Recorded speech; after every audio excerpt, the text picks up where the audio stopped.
الحمد لله نحمده ونستعينه ونستغفره ونعوذ بالله من شرور أنفسنا ومن سيئات أعمالنا من يهده الله فلا مضل له ومن يضلله فلا هادي له ونشهد أن لا إله إلا الله ونشهد أن محمدا عبده ورسوله أما بعد قال النبي صلى الله تعالى عليه وسلم لكل قوم فتنة وفتنة أمتي المال. اللہ کا نام لینے سننے کے لیے جمع ہونا یہ بڑی سعادت کی بات ہوتی ہے. اللہ تعالیٰ جسے توفیق عطا فرماتے ہیں، کوئی اپنی مرضی سے، کوئی اپنی توفیق سے، کوئی اپنی کوشش سے ایسی مجالس میں شریک نہیں ہو سکتا. جب اللہ کا دستِ قدرت شامل ہوتا ہے تبھی انسان اس میں شامل ہو سکتا ہے. ایک وہ لوگ جو کہ مجبور ہوتے ہیں، دور بیٹھ کے سنتے ہیں یا بعد میں سنتے ہیں، ان کا درجہ بعد میں آتا ہے. لیکن سب سے پہلا درجہ ان لوگوں کا آتا ہے. انا جلیس من ذکرانی، حدیث میں آتا ہے، بخاری شریف کی روایت ہے، ان الملائکۃ علی سیاحین، فرشتے گھوم رہے ہوتے ہیں، وہ تلاش کر رہے ہوتے ہیں ان لوگوں کو جو اللہ کے نام کی مجلسوں میں بیٹھے ہوتے ہیں. جیسے فرشتے ان لوگوں کو ڈھونڈ رہے ہوتے ہیں، جیسے فرشتے ایسے لوگوں کی تلاش میں ہوتے ہیں، اللہ کے برگزیدہ ایسے بندے ہوتے ہیں، اللہ کے قرب کو پانے کے لیے ایسے بندے جمع ہو رہے ہوتے ہیں. لیکن ان بندوں کے تعاقب اور تلاش میں ایک اور شخصیت بھی ہوتی ہے. وہ شخصیت ہے شیطان کی. جو بندہ کسی ذکر خیر کی مجلس میں آ گیا، آپ اوپر بیٹھے نا حضرت، پہلی دفعہ آئے نہیں، آپ اوپر بیٹھے، کوئی مسئلہ تو نہیں ہے، نیچے بیٹھنے میں مسئلہ تو نہیں، بس پھر ٹھیک.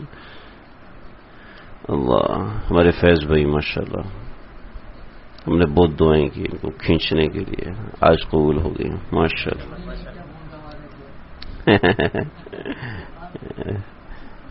آج سے کون جیت سکتا ہے جی؟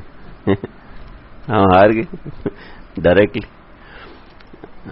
تو میں عرض کر رہا تھا کہ پہلی تو انسان کی کوشش اللہ کے فضل و رحمت سے ہوتی ہے کہ انسان اللہ کے ذکر کی مجلس میں آ جاتا ہے. اس کے تعاقب میں ملائکہ ہوتے ہیں، اس کے تعاقب میں اللہ کی رحمتیں برکتیں ہوتی ہیں. لیکن اس کے تعاقب میں ایک اور شخصیت بھی ہوتی ہے اور وہ شیطان ہوتا ہے. آپ صلی اللہ علیہ وسلم نے جو بات فرمائی ہے، 1400 برس میں مشائخ کا یہی تجربہ ہے. اگر کسی شخص کو تباہ و برباد کرنا ہے تو اس کے دل میں مال کی محبت پیدا کر دو. اب چاہے کسی بزرگ کے پاس آئے تو دیکھے گا اس کے جیب میں کتنے پیسے ہیں، یہ کس کام کا آدمی ہے. کوئی ڈاکٹر ہو، کوئی وکیل ہو، کوئی جج ہو، اس سے بنا سیٹنگ بنائے. جب دل میں اللہ کی محبت آ گئی نا، جب دل میں مال کی محبت آ گئی تو دنیا میں بڑی قربانی دینے والا عبداللہ بن ابی بھی منافق بنا. مال کی محبت، کتنا بڑا سعادت کا کام سب سے پہلے نمبر پہ اس شخص نے کیا. اللہ کے نبی کی اونٹنی کو پکڑا اور کہنے لگا یا رسول اللہ میرے گھر میں رہے. ہاں، اتنا بڑا کام، یا رسول اللہ میرے گھر میں رہے. تو صاحب نے کہا یہ کتنی جرت کر رہا ہے کہ اس نے بڑھ کے اللہ کے نبی کو کہہ دیا. سب کہنے لگے یا رسول اللہ ہمارے گھر میں، ہمارے گھر میں، ہمارے گھر میں. اونٹنی کی لگام پکڑ لی، ہمارے گھر میں، ہمارے گھر میں. واہ واہ واہ. اتنی بڑی سعادت کا سب سے پہلا کام کرنے والے نے یہ کام کیوں کیا تھا؟ اللہ کے نبی میرے گھر میں آئیں گے تو سب لوگ میرے گھر میں آئیں گے، کام کے بندے میں چھانٹی کر لوں گا. اتنا بڑا کام، نیت مال، نیت جاہ. جب انسان کے دل میں مال کی محبت آ جاتی ہے وہ کہیں بھی چلا جائے تباہ ہو جاتا، تباہ ہو جائے گا. فتنہ تو امتی، آپ نے فرمایا لکل قوم فتنہ، ہر قوم کے لیے فتنہ ہے. میری امت کا فتنہ مال ہے. مال کی محبت والا کبھی دل جمی سے ذکر نہیں کرے گا. علامتیں ہیں. مال کی محبت والا کبھی دل جمی سے تلاوت نہیں کرے گا. جس شخص کے دل میں مال کی محبت ہے کبھی دل جمی سے نماز نہیں پڑھے گا. دیکھیں جی، ایک ٹرین ایک وقت میں یا تو پشاور جائے گی یا کراچی جائے گی. ایک خان صاحب ٹرین پہ چڑھے, برتھ پہ بیٹھے اور سو گئے. 2-3 گھنٹے کے بعد اٹھے, کہتے ہیں مڑا ٹرین کدھر جا رہی ہے؟ کہتے ہیں ٹرین پشاور جا رہی ہے. تو واہ واہ واہ, عجیب بات ہے. نیچے والے لوگ پشاور جا رہے, اوپر والے کراچی جا رہے. اوپر لیٹا تھا وہ کراچی جا رہا تھا, ادھر کی ٹرین میں بیٹھ گیا. تو کیا ہے, ایک وقت میں ان النفس لا تتوجہ الی شیئین فی آن واحد, صوفیہ کا مقولہ ہے. نفس ایک وقت میں 2 چیزوں کی طرف متوجہ نہیں ہو سکتا ہے جی. نفس ایک وقت میں 2 چیزوں کا سامنا نہیں کر سکتا. ان میں بڑی بنیادی چیزوں میں ایک چیز یا تو مال کی محبت میں مبتلا ہوگا یا اللہ کی محبت میں مبتلا ہوگا. بچے کی محبت میں مبتلا ہے, پھر بھی اللہ کی محبت میں مبتلا ہو سکتا ہے, بالکل ہو سکتا ہے. کھانا اچھا لگتا ہے, بہت سے لوگوں کو کھانا اچھا لگتا ہے. کھانے کی محبت میں ہو تو اللہ کی محبت میں ہو. کیوں؟ کھانا جب کھائے گا تو کہے گا اللہ کتنا مزیدار کھانا ہے, اللہ جی آپ کا شکر ہے. گندم میں ذائقہ آپ نے رکھا, گوشت میں ذائقہ آپ نے, اس کے ذریعے سے اللہ کی معرفت. لیکن کچھ چیزیں ایسی ہوتی جو متضاد ہوتی ہیں. آپ صلی اللہ علیہ وسلم نے فرمایا کہ قرب قیامت میں مسلمان اتنے کثرت سے ہوں گے لیکن کفار ان پر غالب آئیں گے. یا رسول اللہ کیا مسلمان کثرت میں کم ہوں گے؟ آپ نے نہیں کہ غصہ اس سے وہ اتنے کثرت سے ہوں گے جیسے سمندر میں جھاگ ہوتی ہے, یعنی جیسے جھاگ ابل رہی ہوتی ہے اس طریقے سے مسلمان تعداد میں ابل رہے ہوں گے. لیکن کیا ہے, ان کو 2 چیزیں تباہ و برباد کر دیں گے. نمبر 1 مال کی محبت, اور نمبر 2 موت سے دوری. موت کا یاد نہ کرنا ان کو تباہ و برباد کر کے رکھ دے گا, وہ کسی کام کے نہیں رہیں گے. تو مال کی محبت ایسی ہے جو انسان کو کسی کام کا نہیں چھوڑتی. عشق الہی میں دنیا میں تو ہزاروں طریقے سے وہ کمانے کی کوشش کرتا ہے, ہزاروں طریقے سے حاصل کرنے کی کوشش کرتا ہے. دنیا میں کوئی ایک شخص آج تک ایسا پیدا نہیں ہوا. بل گیٹس کیا بیچتا ہے مال و دولت کے اندر, اور تو مجھے نام نہیں آتا, یہ سنا ہوا بزرگوں سے سنا ہوا. تو بل گیٹس کیا بیچتا ہے؟ قارون کے پاس اتنے خزانے تھے نا, اتنے خزانے تھے کہ اس کے خزانوں کی جو چابیاں تھی وہ اونٹوں پہ لد کے آتی تھی, اتنے اس کے خزانے تھے. سمجھ رہے؟ یعنی اس کی چابیاں ڈنڈوں پہ لٹکاتے تھے اور ڈنڈے اونٹوں پہ ڈالتے تھے. سمجھ رہے؟ یہ اس خزانے کی, یہ اس خزانے کی, یہ اس تجوری کی, یہ اس تجوری کی, ہر تجوری میں سلور کوائن اور گولڈ کوائن اور پتہ نہیں کیا کچھ. اتنے خزانے حضرت موسیٰ پہنچے, ہاں جی تمہیں زکوٰۃ دینی پڑے گی, ہاں یہ تو سارا میری محنت کا پیسہ ہے. جی بعض روایتوں میں آتا ہے کہ اس کو علم کیمیا آتا تھا, علم کیمیا آتا تھا, یعنی مٹی کے ذریعے سے سونا کیسے بنتا ہے اس کو یہ فن آتا تھا. تو اس نے مٹی کے ذریعے سے سونا بنایا اور اتنی اینٹیں اور اتنی عمارتیں اس نے سونے کی بنا کے اور اس کو پھر اپنے خزانوں میں ڈھالتا تھا اور خزانوں کی چابیاں اپنے پاس رکھتا تھا, اور وہ پھر چابیاں بڑھتی ان قارون لعال فی الارض. قارون زمین میں بڑا اونچا آدمی تھا. کیا ہوا؟ مال کی محبت نے تباہ و برباد کر دیا. مال کی محبت اور اللہ کی محبت ایک دل میں جمع نہیں ہو سکتی, ایک دل میں جمع نہیں ہو سکتی, جس کو ہر وقت فکر پڑی رہے. آپ صلی اللہ علیہ وسلم نے مال کو فتنہ فرمایا, لیکن فرمایا کاد الفقر ان یکون الکفر, کاد الفقر ان یکون الکفر. بعض فقر ایسے ہوتے جو انسان کو کفر تک پہنچا دیتے ہیں. کیوں؟ کیونکہ مال ہے تو مال سے فتنے میں مبتلا ہو جائے گا, زنا کر لے گا, شراب پی لے گا, غافل ہو جائے گا, اللہ سے کے تعلق سے بھاگ جائے گا. لیکن جو فقر ہے, جس فقر میں یہ مال کا لالچی ہے, تو قاد الفقر ان یکون الکفر, یہ فقر اس کو کفر تک پہنچائے گا. کون سا فقر؟ جس فقر میں یہ مال کے پیچھے لگا ہوا, مال کا پجاری بنا ہوا ہے. تو مال ایک ایسی چیز ہے جو انسان کو, مال ایک ایسی چیز ہے جس کو اللہ نے قرآن مجید میں اتنی تعریفیں کی ہیں کہ جس کی حد نہیں. مال کی قرآن میں جگہ پہ تعریفیں کی. قرآن مجید شروع ہوتا ہے جی الف لام میم ذالک الکتاب لا ریب فیہ ھدی للمتقین. اچھا جی مسلمانوں کا بیان. اب مسلمان کون ہے؟ الذین یؤمنون بالغیب ویقیمون الصلاۃ، غیب پر ایمان لاتے ہیں، نماز پڑھتے ہیں. ومما رزقناہم ینفقون، تیسرے نمبر پر بتایا جو پیسہ دیا اس میں سے خرچ کرتے ہیں. یعنی پیسوں کے ذریعے سے قرب الہی تک پہنچنے کی منزل تیسری نمبر پہ آ گئی ہے. یعنی تیسری پوزیشن آ گئی، مال کی تیسری پوزیشن. سب سے پہلے عقیدہ، اس کے بعد نماز، اور تیسرے نمبر پر مال. کتنی بڑی چیز. مال کو اللہ نے قرآن مجید میں 2 الفاظ استعمال کیے مال کے لیے. 2، نمبر 1 مال، ٹھیک ہے، نمبر 2 خیر. خیر کا کیا ترجمہ ہے؟ بھلائی. مال کو اللہ نے بھلائی فرمایا، سمجھ رہے ہیں. لیکن اسی مال کو میرے آقا صلی اللہ علیہ وسلم نے فتنہ فرمایا کہ جب اس بھلائی کو غلط راستے میں استعمال کرے گا. مال تو خیر ہے. آپ صلی اللہ علیہ وسلم کے صحابی حضرت سعد بن ابی وقاص رضی اللہ تعالیٰ عنہ انتقال کے قریب ہیں. انتقال ہوا نہیں، آپ نے فرمایا انک لمقدوع، تیرا تو دل پکڑا گیا ہے، یعنی تجھے دل کا مرض ہے. ٹھیک ہے. ہمارے ایک استاد جی ان کو دل کا مرض ہوا تو انہوں نے آ کے تقریباً 50 منٹ تک ہمیں واقعات سنائے جن صحابہ کو دل کا مرض تھا. کہ مبارک ہو تمہیں وہ بیماری ہے، ہمیں وہ بیماری ہے جو صحابہ کرام کو لگی تھی. اللہ حفاظت فرمائے. وہ تو مذاق میں یعنی تسلی دینے کے لیے، اپنے آپ کو تسلی. یہ چھوٹے تھوڑی بڑوں کو تسلی دیتے، تو وہ اپنے آپ کو تسلی دینے کے. آپ نے فرمایا انک لمقدوع، تو دل کا مریض ہے. یا رسول اللہ میں مرنے والا ہوں تو میرا مال. آپ نے فرمایا نہیں تو نہیں مرے گا، تو جیے گا، تو بڑے کام کرے گا. پھر فاتح ایران بنے حضرت سعد بن ابی وقاص.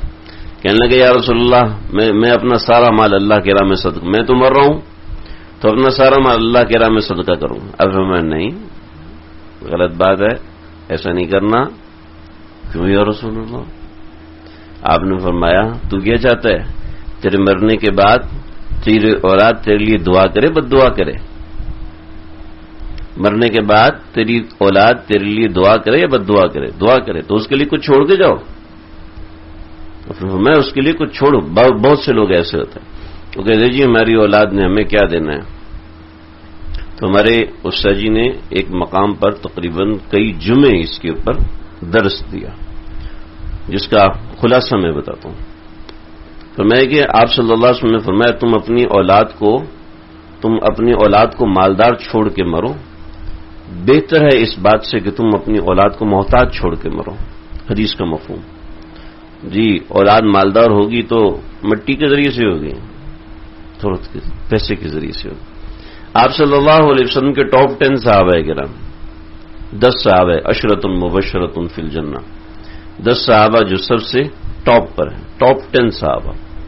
ابوبکر صدیق، حضرت عمر فاروق، حضرت عثمان غنی، علی مرتضی، سعد بن ابی وقاص، عبد الرحمن بن عوف، حضرت طلحہ، حضرت سعید بن عاص. یہ 10 صحابہ کرام سب سے ٹاپ کے. وہ سارے کے سارے بلینائر تھے، بلینائر سمجھ رہے. حضرت عبد الرحمن بن عوف تو ٹریلینائر تھے، سمجھ. سب کے سب بلینائر سوائے حضرت علی کے. عشرۃ مبشرۃ فی الجنہ. اور یہ حال ہے. حضرت عمر فاروق تاج پاؤں میں پڑے ہوتے تھے، تاج پاؤں میں پڑے ہوئے ہوتے، پرواہ نہیں ہوتی تھی. تو اگر صرف مال برا ہوتا تو آپ صلی اللہ علیہ وسلم تو اس کو رکھنے کی اجازت ہی نہ دیتے. صحابہ کرام میں صرف ایک صحابی ہیں، صرف 1,24,000 صحابہ میں صرف ایک صحابی جو کہتے پیسے جمع نہیں کرنا ہے. حضرت عثمان نے کہا بھی آپ ربضہ چلے جائیں. آپ حضرت معاویہ بھی پریشان ہوئے، کہا یا رسول حضرت عثمان آپ ان کو واپس بلائیں. حضرت عثمان نے واپس بلایا. دیکھا مدینہ میں آ کے جس کے پیسے جس کے نظر آتے کہ اس کے پاس کچھ درہم و دینار رکھیں اٹھا کے سب صدقہ کر دیتے. لوگ پریشان ہوئے. ہم حضرت سیدنا ابو ذر غفاری ہم ان کو کچھ کہہ نہیں سکتے، تو آپ ان کو کچھ کریں. تو پھر ان کو مقام میں پوچھا ابھی کیا مسئلہ ہے؟ ابھی یہ معاملہ ہے. تو آپ نے فرمایا کہ آپ ربضہ چلے جائیں. تو آپ نے فرمایا کہ اللہ کی نبی نے فرمایا تھا تمہارے اوپر اگر کسی حبشی کو بھی امیر بنا دیا جائے تم اس کی اطاعت کرنا، آپ تو پھر بھی بڑے صحابی ہیں، لہٰذا میں آپ کی اطاعت کروں گا، ربضہ چلے گئے، تو وہیں پر انتقال ہوا۔ جب انتقال ہوا تو انتقال کا وقت قریب آیا تو اپنی اہلیہ سے کہنے لگے جی گھر میں کچھ ہے؟ کہ جی ایک بکری کا بچہ، کا ذبح کرو۔ کہ ربضہ کا مقام آج بھی ویران ہے، صحیح ہے، ربضہ کا مقام پہ آج بھی کوئی نہیں رہتا، اس زمانے میں تو کوئی رہتا نہیں تھا، آج بھی وہاں سبزہ نہیں ہے، حالانکہ ریگستان نہیں ہے، آج بھی وہاں سبزہ نہیں، آج بھی وہاں پیلی پیلی مٹی پھیلی ہوئی ہے ربضہ کے مقام پر، انتہائی گرم مقام، نہ ریگستان، خود سوچے کہ کیسا ویران سا علاقہ، بالکل ویران سا، نہ کوئی درخت، نہ کوئی بوٹا، نہ کوئی بیل، کچھ بھی نہیں۔ حضرت ابو ذر غفاری نے کہا بھائی یہ بکری کا بچہ ذبح کرو۔ کیوں بھائی؟ تو میں کہہ رہا ہوں نا ذبح کرو، کہ میرا مرنے کا وقت قریب ہے، اللہ کے نبی نے فرمایا تھا کہ اس مجلس میں 4 بندے بیٹھے ہیں، ان میں سے ایک بندہ ایسا ہے کہ جو اکیلا مرے گا، قیامت کے دن بھی اکیلا اٹھے گا، جب وہ مرے گا تو مسلمانوں کی ایک جماعت وہاں سے گزرے گی اور مسلمانوں کی جماعت اس کا جنازہ پڑے گی، اس کو دفن کرے گی۔ کہا کہ میرا مرنے کا وقت قریب آ گیا، مجھے یقین ہے کہ اللہ کے نبی نے فرمایا ان 4 بندوں میں سے چوتھا میں ہوں اور میں ہی آج باقی ہوں اور میں ہی آج ویرانے میں ہوں، باقی سب کی انتقال تو آبادی میں ہوا ہے، تو یقیناً میں ہی وہ انسان ہوں۔ چنانچہ فرمانے لگے کہ اب مجھے یقین ہے کہ مسلمانوں کی ایک جماعت آئے گی۔ یہ راستہ نہیں ہے، لیکن سیدنا ابن مسعود کوفہ سے حج کے لیے جا رہے تھے تو وہ راستہ بھٹک گئے تو ربضہ کے مقام سے گزرے، تو ان کی اہلیہ باہر کھڑی ہوئی تھی، برقعے میں عورت کو ملبوس دیکھا تو پریشان دیکھا تو ابن مسعود وہاں سے مڑے اور مڑ کے ادھر آئے کہ بی بی کیا مسئلہ ہے؟ کہ میں سیدنا ابو ذر غفاری کی اہلیہ ہوں اور یہ مسئلہ ہے اور یہ انہوں نے بیان فرمایا۔ تو چھلانگ لگائی گھوڑے سے کہ سچ کہا تھا اللہ کے نبی نے، ابو ذر تنہا مرے گا، ابو ذر تنہا آیا تھا، تنہا دنیا سے جائے گا اور قیامت کے دن بھی تنہا ہی اٹھے گا۔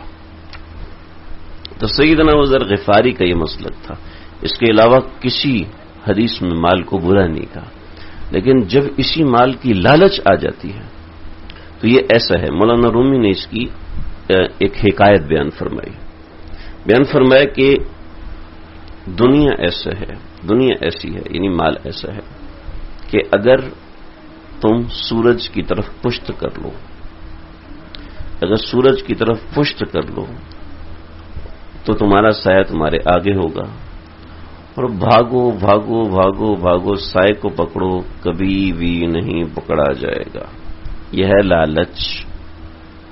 اور سورج کی طرف رخ کر لو اور بھاگو بھاگو سایہ ہمیشہ تمہارے پیچھے رہے گا۔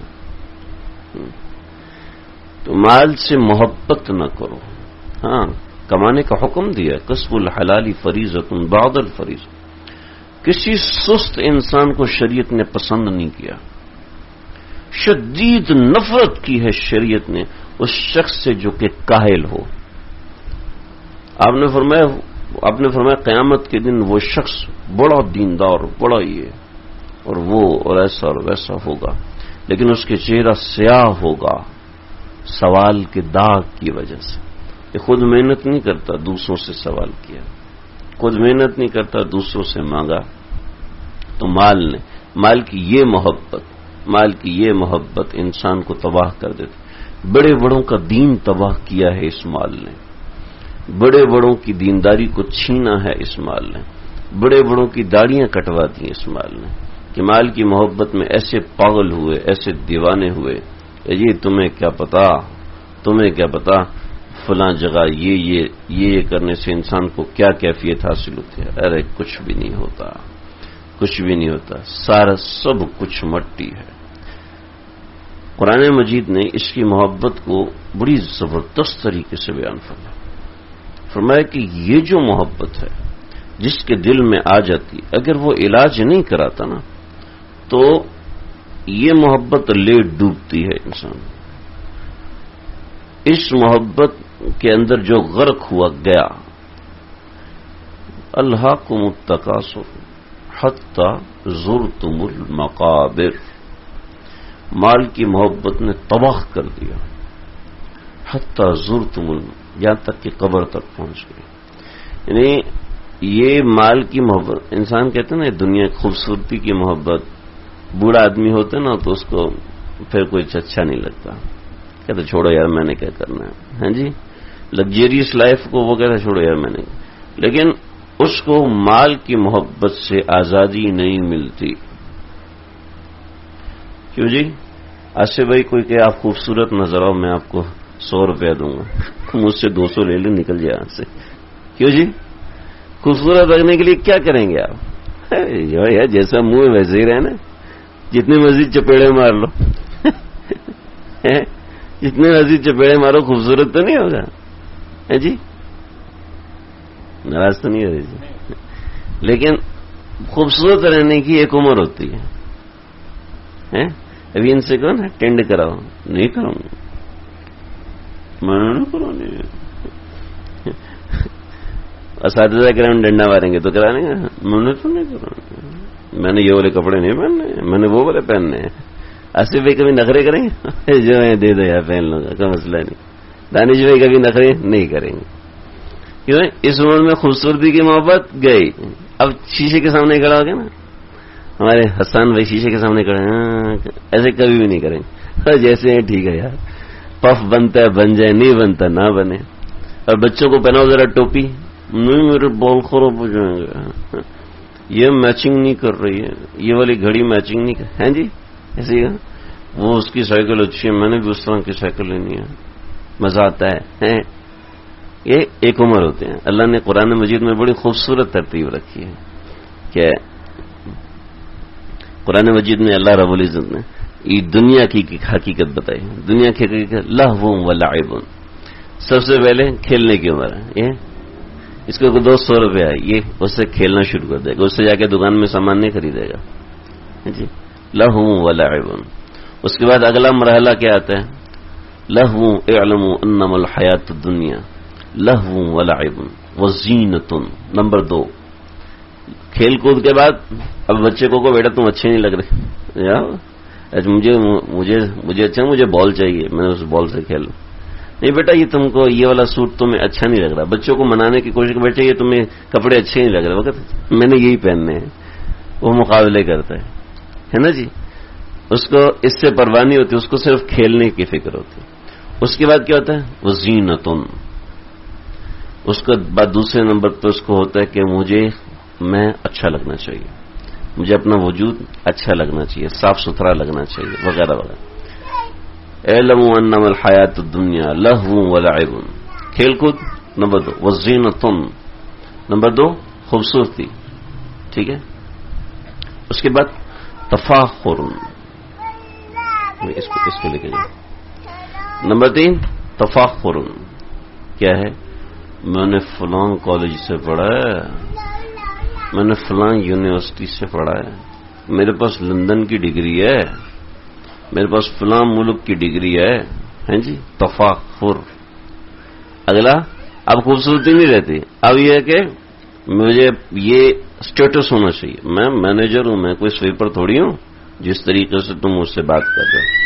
ہاں جی میں کوئی عام آدمی تھوڑی ہوں. یہ انسان کو تفاخر ہوتا ہے، سمجھ رہے ہیں؟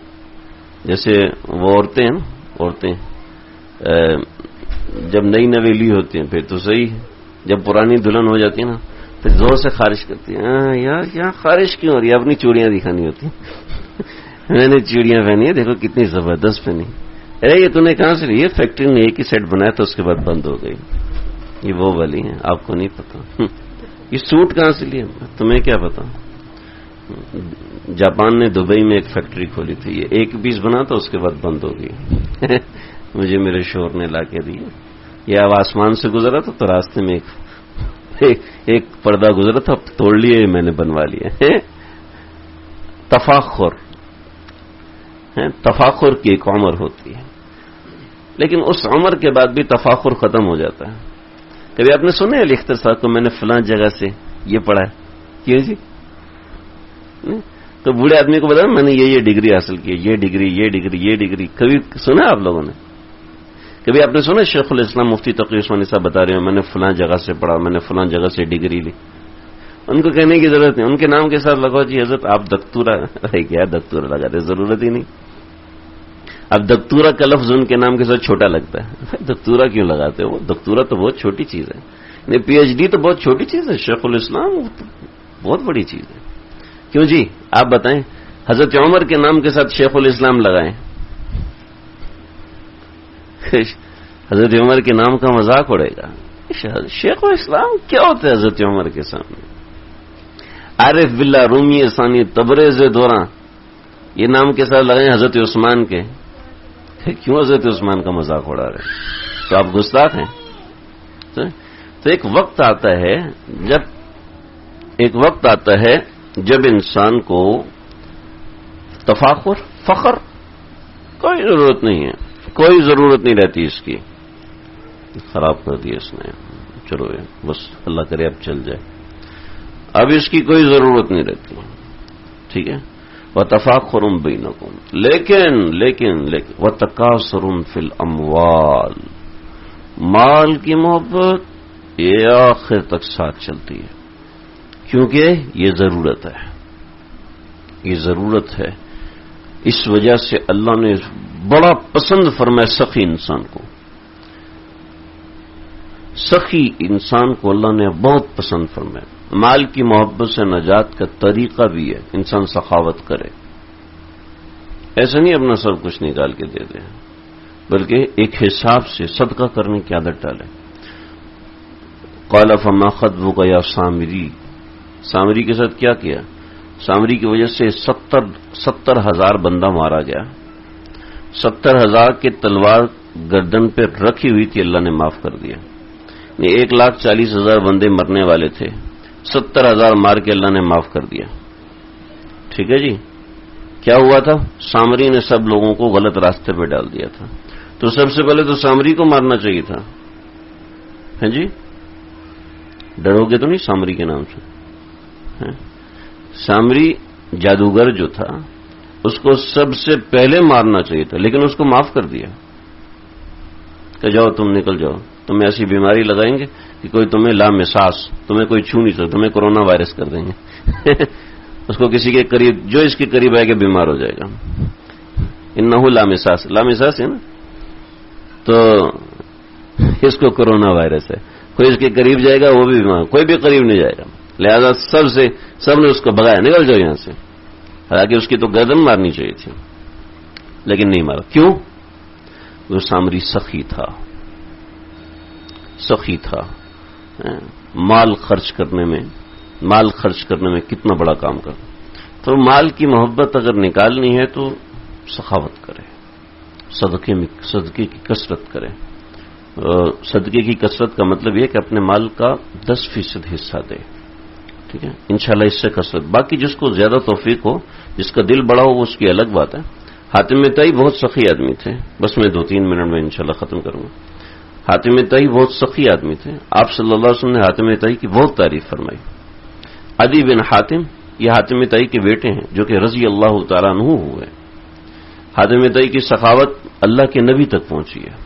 ایسے پہنچی کہ حاتم طائی کی بیٹی آپ صلی اللہ علیہ وسلم کے دربار میں قیدی بن گئی اور 600 خواتین اس کے ساتھ تھیں.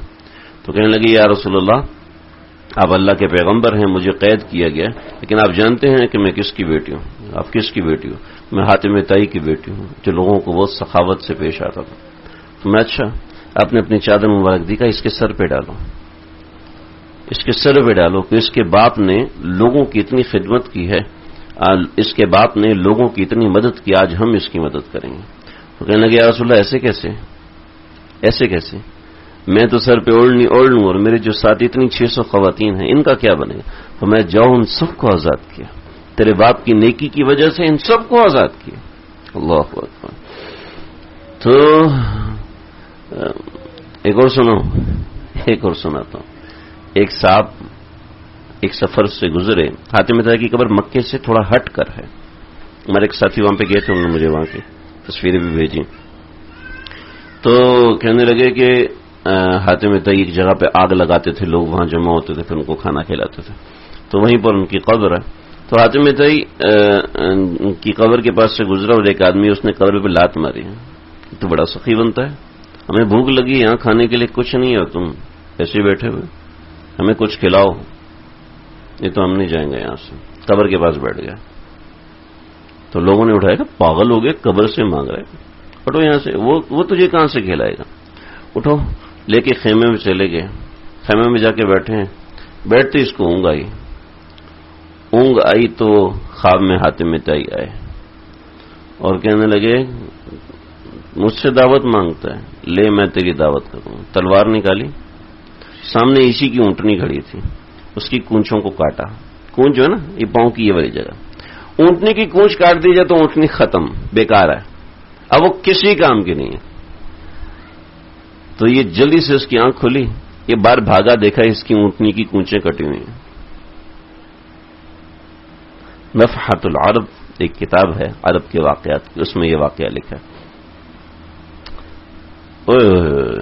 جلدی سے اونٹنی کو نہر کیا، ذبح کرنے کے بعد کھایا۔ وہ ریگستان اور کنکر کے علاقے تھے، اب اس کی اونٹنی تو رات کو کھائی گئی، ٹھیک ہے۔ اب صبح سب جا رہے ہیں تو کسی کے پاس زائد اونٹ تھا ہی نہیں، اور زائد اونٹ ہوتا تو یہ ایسی حرکت نہ کرتا۔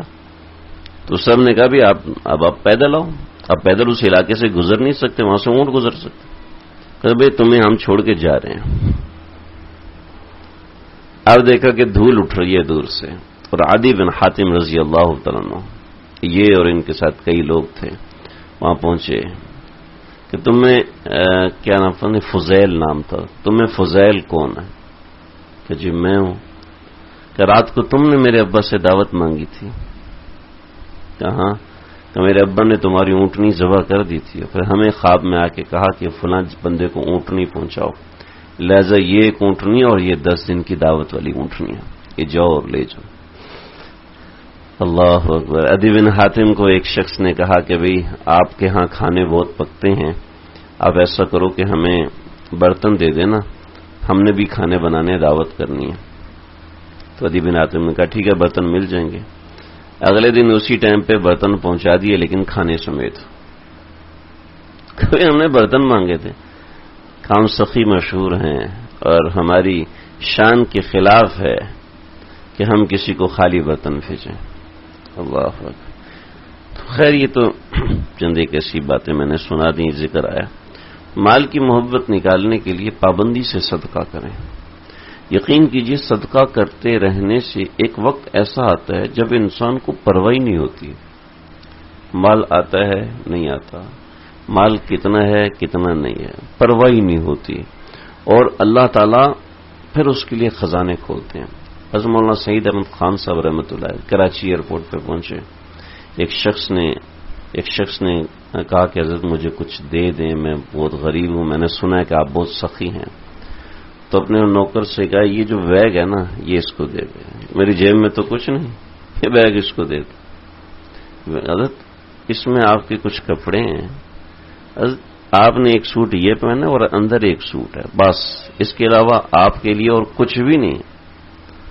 تو فرمانے لگے بڑی مشکل سے میں نے اللہ سے غیب کا دروازہ کھلوایا ہے، تو اس کو بند کرنا چاہتا ہے، تو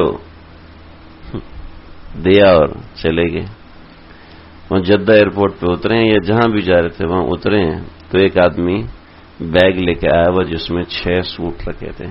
حضرت مجھے آپ کی آمد کا پتہ چلا تھا تو میں نے آپ کے لیے کپڑے بنوا کے رکھے ہوئے ہیں، اگر آپ قبول فرما لیں تو آپ کی مہربانی، دے دو جی اس کو۔